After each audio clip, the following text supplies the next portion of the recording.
Okay. Hello everyone. Let's see. It's been a while. I have been a little busy and excited to be here with you. So let's see where I want to start because I never done anything like this. I don't think I have shared many of my stories the way that perhaps you're thinking that it's going to be shared. So let's see where we go with this. I don't have any notes or anything like that, but I am trying to see if I can pull my journal. Maybe that will help. Um, I think this is going to be all over the place conversation, and I really want you guys to, for this one, to really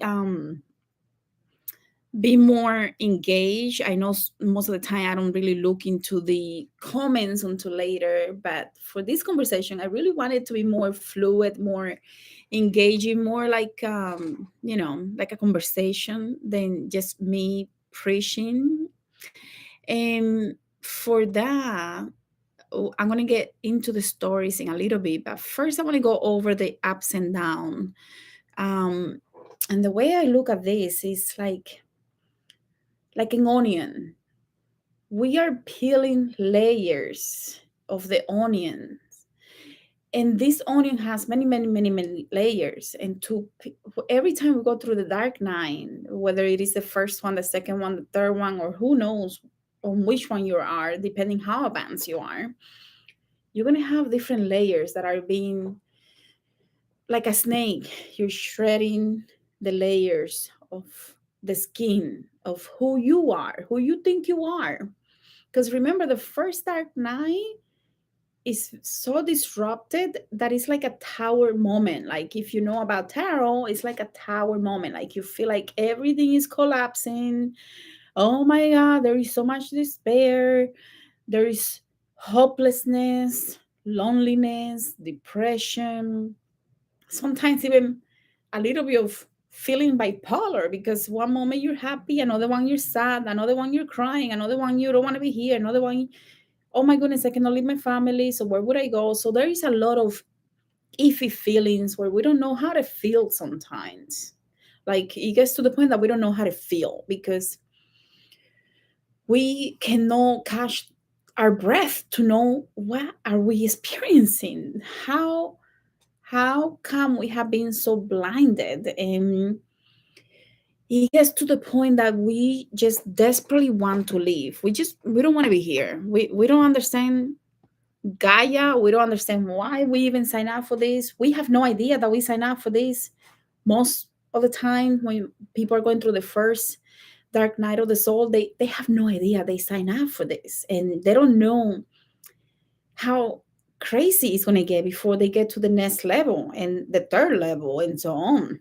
So the first set of activations that happen within you to get you to go through the dark night, because you have to go through that darkness to really experience what it feels to be alive, to be healed, to be here, to be here for others, to heal, to experience things that you haven't seen with the new set of eyes that you're getting. So everything becomes very disrupted, right? And because of that, we really hate dislike going through the dark night of the soul because it was probably one of the hardest things that we had to do. So when we get to the second level and we're feeling similar things, we're like, oh my God, I thought I already got the point. I thought I got the message.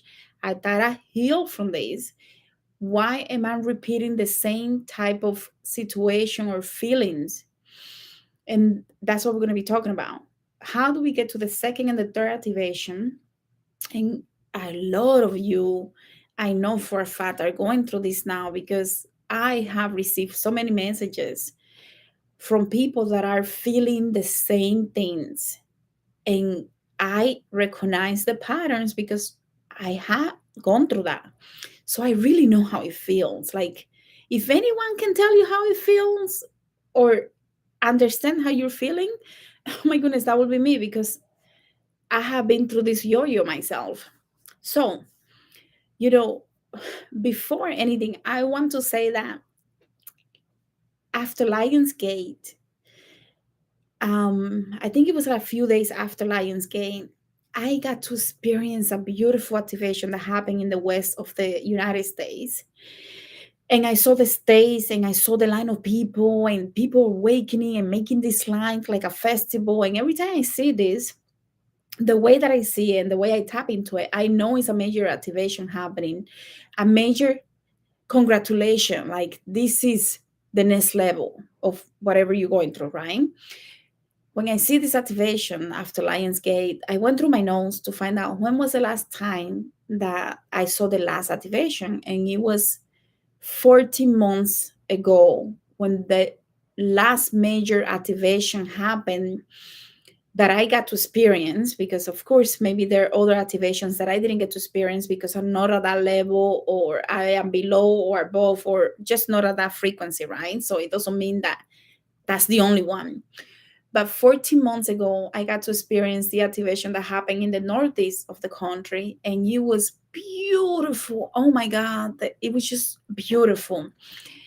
And this time, what I realized is, like, I'm not really, like, we're not alone. And even though I know that we're not alone, every time I get to experience those special moments when I get to see how many people are really doing the work, it really makes me feel like we're not alone. We have others like you and me that are doing our part, and I get to experience that. One of my worst moments, because I was going through my throat activation and feeling like, Jesus, it's been, I don't know, like 6 weeks. I got sick. I developed illnesses because of this throat situation. And it was supposed to be a beautiful activation, but because I'm not so healthy, it just got really like, and I was feeling like, how am I going through this, and why am I still doing this? And so I was feeling not so amazing to be honest. But when I got to see that, I was like, wow, this is why we do this. This is why we go through all of this, because together we are extremely powerful. And it was just such a beautiful experience. I wanted to share that with you. So, anyways, let's move on. So, like I said, the first dark night of the soul, we're going to be experiencing a lot of despair, a lot of loneliness, hopelessness, sadness, depression, even bipolarism, if I can call it that, because the sadness is intense, extreme sadness at a deep level. It's like no matter what, we just feel like and sometimes we have no idea why we feel the way we feel. I remember going through my one of my major activations and feeling like I just wanted to cry all the time. So I hid from people so they wouldn't see me feeling emotional, because it was too much. The strong business person that, is an alpha female cannot be crying in front of people and customers. And what, like I was just very sensitive. My sister used to tell me how sensitive I was.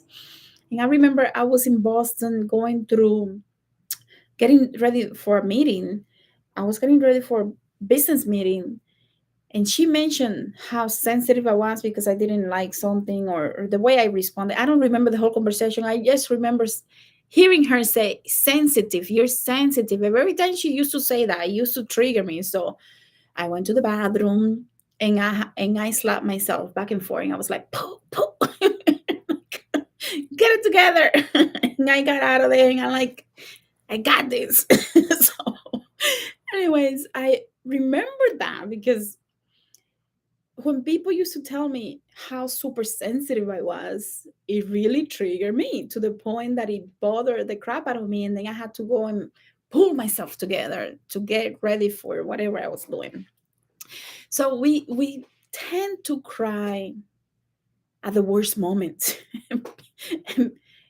The things that we have to work on the most comes up comes up in a way that at the worst moment, like seriously, like my goodness, why can't it pick the right time when I'm ready to go to bed and go through my process to process my emotions, right? Like, help me out here. Why does it have to come at the worst moments? Anyway, feeling empty, like the first dark night of the soul is one of those very cloudy stages where we feel so empty and little motivation. You have to push yourself, or you have so much motivation because you don't want to deal with everything else, right? So there are these streams, whether you don't eat or overeat, because you're at the streams, there's no balance. You could be sleeping a lot or not sleeping at all.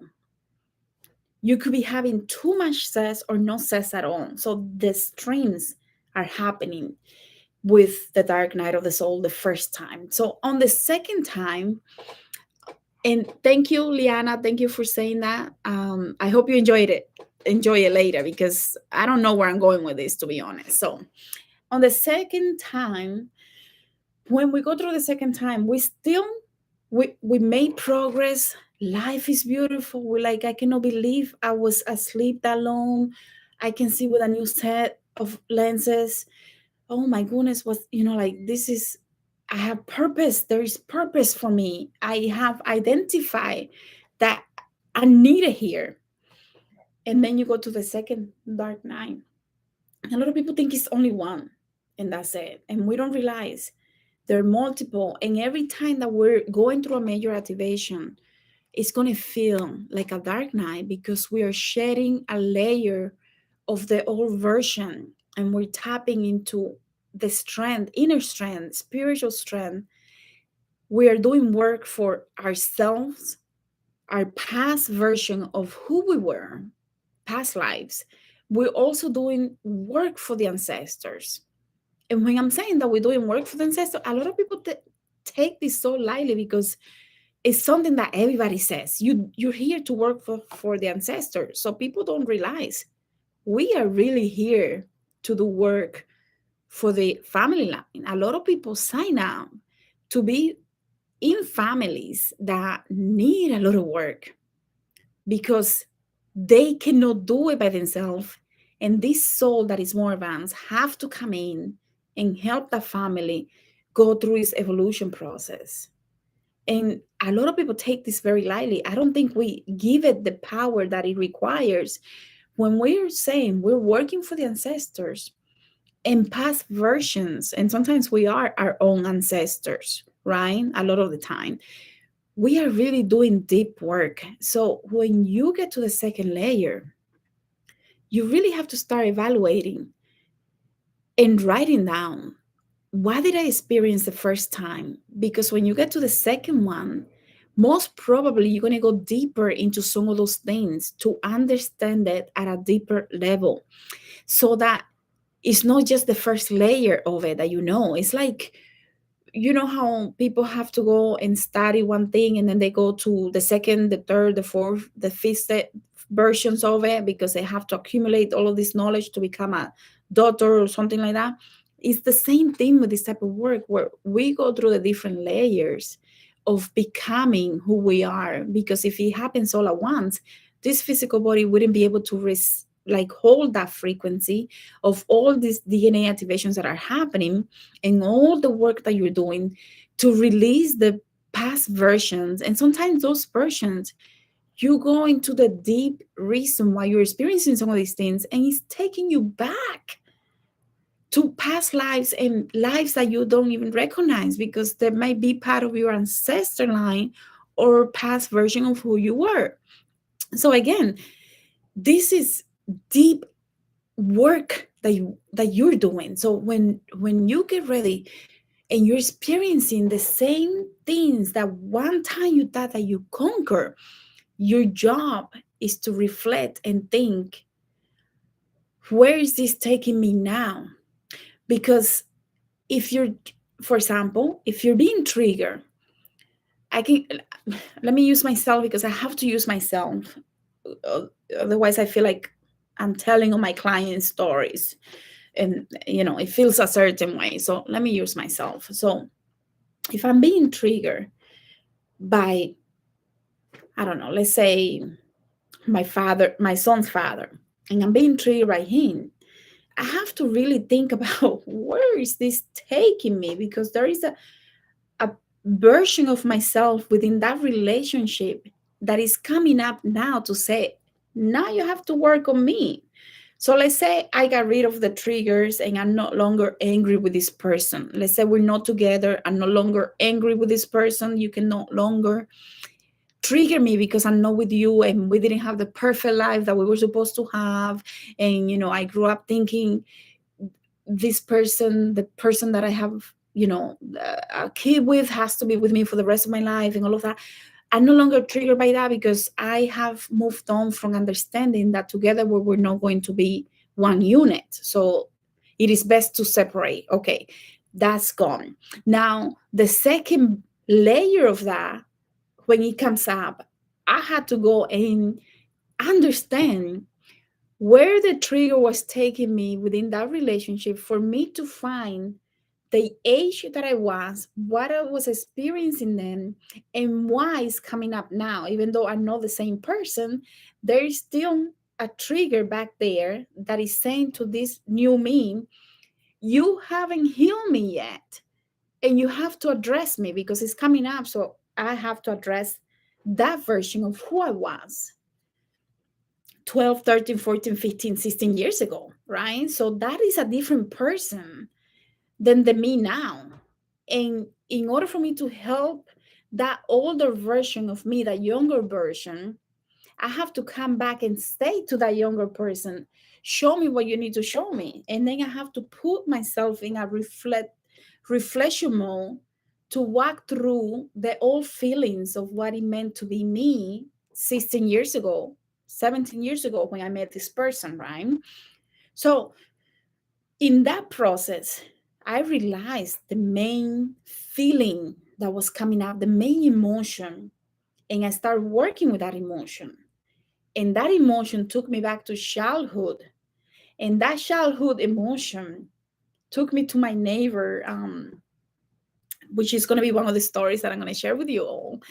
And this neighbor, she used to, everybody called her, everybody knew that she was a witch. Everybody knew that she practiced something, but it wasn't like, how there are good wishes and bad wishes. Apparently, she was a dark witch because she would do things that were not nice. So it took me to that moment when I was in her house and I was feeling a certain way and the way it made me feel.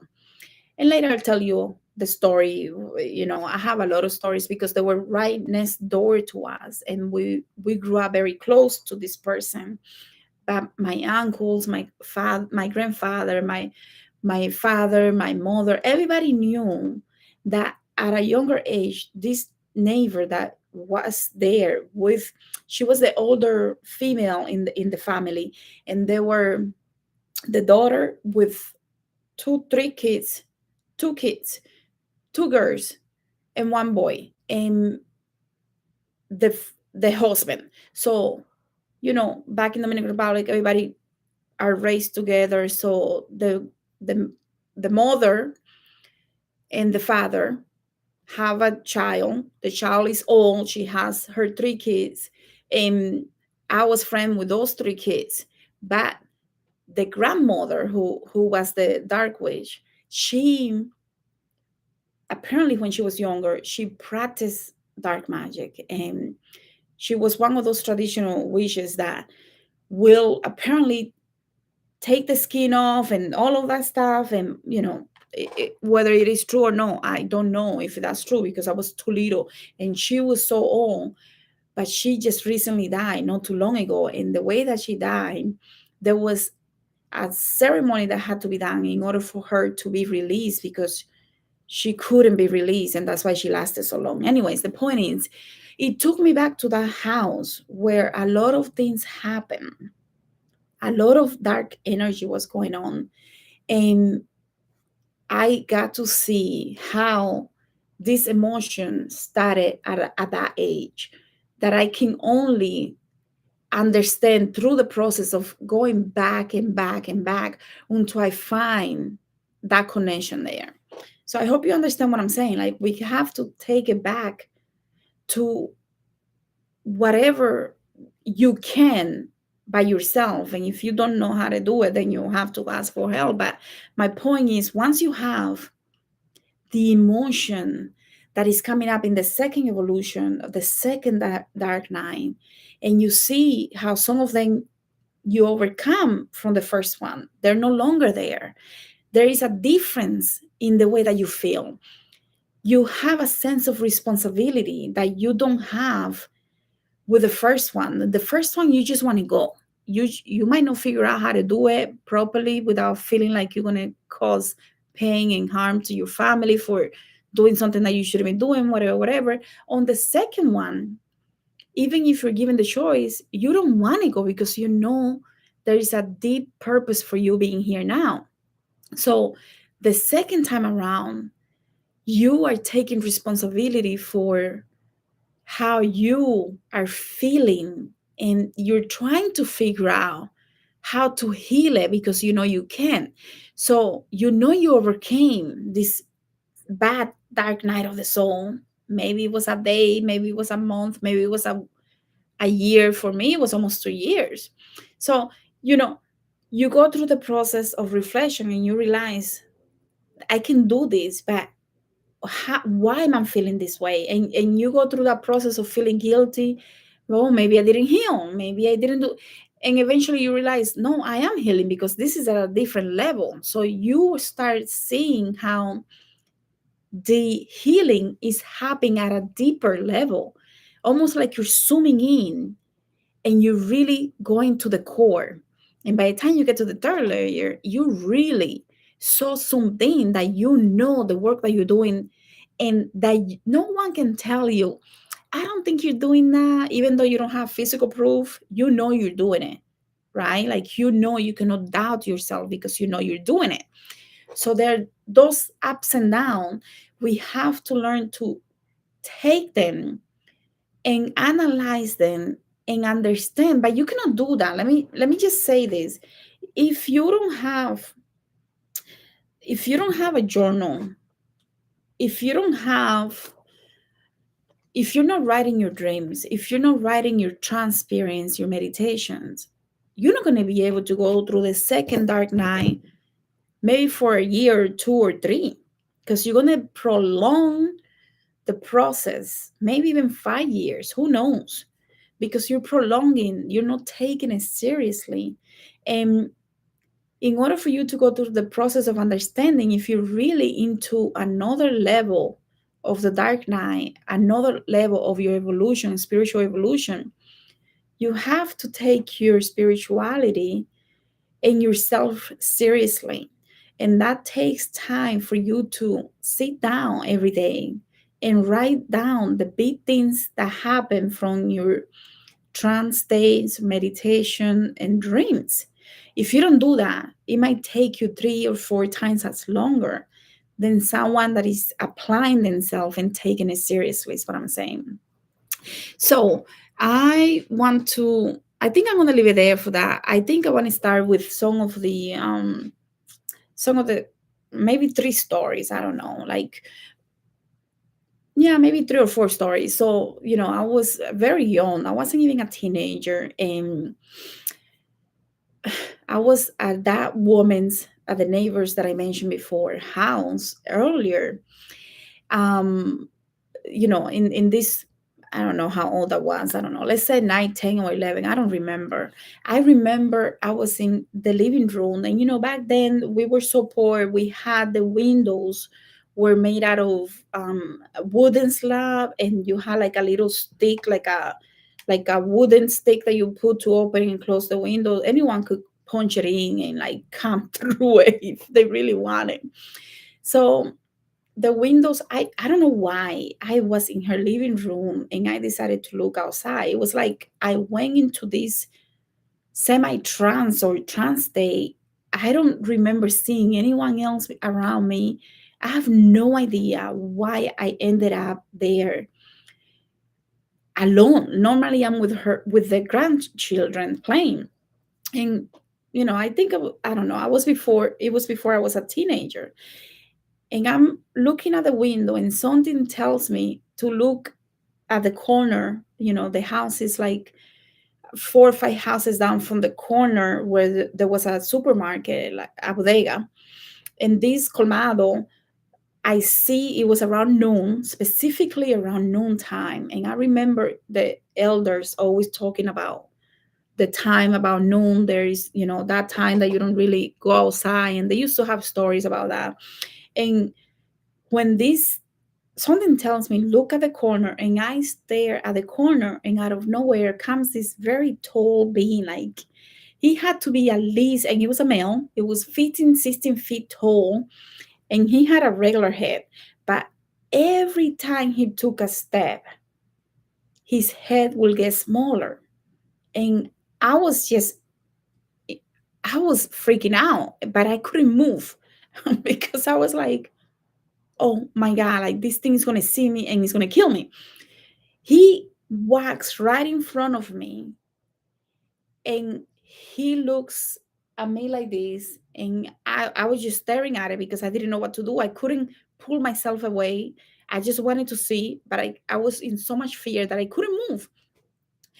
And he stares at me and I'm staring at it, and out of nowhere it disappears. So eventually I come out of this, I'm calling it a trance because I couldn't even move or anything, but I was tapped into something. And the grandmother comes and says, what did you see? And I was like, oh my God, she knows I saw something. And now she's going to tell on me because I don't want anyone to know that I saw this thing. So that's one of the ones that I never knew what it was.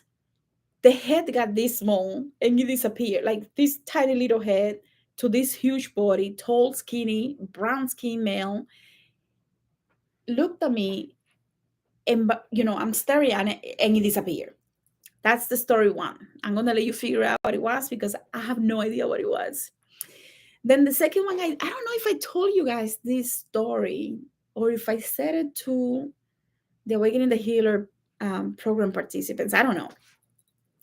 I'll tell you anyways because this story is one of the ones that truly identify with me and my challenges and all of that. So, anyway, so my grandfather used to wake up really early to go to work. He used to work at a farm, and I will always go and tell him goodbye. I will always go and wait for him to take a left on that corner so that I could go back inside and go back to sleep or get ready for school. So my grandfather, he says goodbye. I say goodbye. He turns left, and I start seeing, like, when you're in a very sunny area and you can see like the waves of the energy moving like that. It was like that. It was like a vision. And I started seeing the neighbors from a couple of blocks down, two brothers fighting, and one brother, like hit another one, stabbed the other one. He had a little ventorrillo, like a little corner where they will sell things like groceries and stuff like that. It was a couple of blocks down, and his name was Sigua. And I never forget that name because it was very impactful moment for me. The brother stabbed him in the stomach, like really hard, a couple of times, and I saw his stomach open, and I saw them getting like on a motorcycle, like getting on a motorcycle to go down to the hospital. Anyways, I'm I'm like this, like, what the heck just happened? And I go inside and I'm screaming, he killed him, and nobody's like understanding really. Later, the same thing happens. The real thing happens. The real thing that I saw happen. And they go to the hospital. They come back from the hospital, and he's pronounced dead before he got to the hospital. So when they come back with the body, I wanted to see for myself because I couldn't believe it, because it was hours later that that the thing happened that I saw. Just hours later, like that I saw in the morning, it was before 6 in the morning, I think it was. And that afternoon around 2:30 is when they're going down with his body to the hospital. So I'm like, you see, I was right. You see. No one could believe it because, how could I have known? Anyway, so the body comes back, and in the Dominican Republic, uh, we go and see the muerto, the dead person, and their prayers and things that are done to help the spirit transition and know that he transitioned, that he died. When I'm going to the house, I remember going into, and I didn't have any chancletas, I didn't have any shoes on me, because I once they told me that the guy died and that the body was coming back up, I was one of the first one that I wanted to see, is this real? Because I had seen it in the morning before it happened. And it was so real that it was just in front of me like a movie, like so I went up there without shoes, without any flip-flops or anything. And before I'm gonna step in the living room area, where it's a little house, but like there is a living room area where they took out the furniture, and they had the coffin. And I'm gonna step in, and something so strong, like a force field, hit me, and I landed a few feet back. And everybody was like, did you guys see that? Like, how did she do that? That's impossible. And we're very superstitious, so everybody was like, oh my god, that's the muerto who did it, that's the muerto who did it. And I go into this trance day, but it wasn't even a trance day. I was very, very, I had a high fever. And the fever, no, they couldn't figure out what was going on. I landed back, they thought maybe something happened to my head, whatever.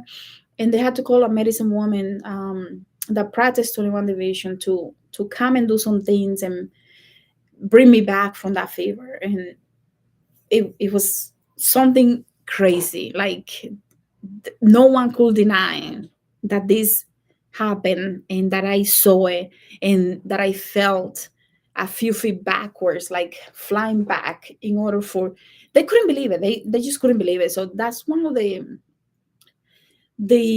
stories that I always remember when I was a child, because it really made me understand that I wasn't crazy. So, and let's see. I don't know if I want to tell you anything else. I think, okay, I'll tell you one more. A recent one. I'll tell you a recent one, or maybe two more. Okay, so maybe just one more. Okay, so this situation happened to me a few years ago. I was meditating, and the moment I closed my eyes, I had this entity. It was a demon. I had this entity basically lash into my auric field and travel with me to where I was meditating, and I landed, and this thing landed on top of me, and I didn't make much of it. We fought. I had to defend myself and send him away and everything like that. But when he stepped on my chest like this, I didn't think much of it. And eventually I had to go to the hospital, and I thought maybe I was having a heart attack or stroke, or something was going on, because I couldn't figure out like why my chest hurt so much. I didn't think it was because of the entity. I didn't put two and two together, to be honest. So, days went by before I thought, but why does it bother me? And then, I ended up in the hospital and all of that, and nothing. They couldn't figure out why it would be bothering me. Everything was normal, everything was fine. And then I started a meditation, and I received some answers about this entity, even though it's in energy beam, because of the pressure and the force that he had when he stepped on me, his hand, his paw, because it was like a paw, was right on me. It created pressure, and it was like if I hit myself against something. So Those are three stories. I think I'm boring you guys, so I think I'm gonna leave it here. I just wanted to do something fun. We're always very, very serious, and I think sometimes we need to learn to laugh and take it easy. And I think, compassion and love for ourselves and for going through the ups and downs is important. Remember, you're not alone. Like, God, we're not alone. Like, we really have a lot of people doing the work so we all can benefit from it, but we all have to chip in and do our part. So I'm gonna leave it here, and I'll see you guys in the next one. Thank you so much for entertaining me and being here and being part of this community. I really, really appreciate you guys.